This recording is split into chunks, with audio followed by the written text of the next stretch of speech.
So ito pala yung gagawin natin kabayan. Ito bago to, Silverado to siya, truck ko niya, truck pickup. Ito bago yung bumper. Bakal yan siya kabayan ha.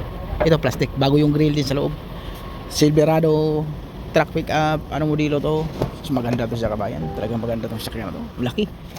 4x4 Chevrolet 1500 Silverado 2025. So, tingnan natin kung makakano may bayaran lahat ng visa. Ang daming visa lahat kabayan eh. Bago. Yung repair lang niya, yung bumper na plastic. Yun ang i-repair natin. Magkano lahat? Tingnan natin kung magkano lahat na yung binabayaran. So, 9.4. So, kulang-kulang 400 siya kabayan. Mga nasa 400 niya. 400,000 sa piso. Kasama na lahat yun. Ito lang yung i-repair natin pala ha. Kita ko siya. Yung i-repair natin, ito lang. Itong bumper na to. Plastic to eh. Ito yung i-repair natin. Ito. Gas-gas lang to. Gas-gas lang. Gas-gas lang yan. Tingnan natin sa loob kung may napunit ba. Ito bago na to eh. Ito i-repair natin to. Ito. Yan lang. Ito bago to siya. So ito na yung kabayan. Kailangan tanggalin mo lang yung harapan. Yan katulad dyan. So dalawang cover yan. Tapos andito na yung bolt. So ito lang yung bolt niya. Isa, dalawa. So dalawang bolt lang yan sa kabayan. Tapos mahila mo na. Hindi, kabila pala. Mayroong bracket yan din sa loob.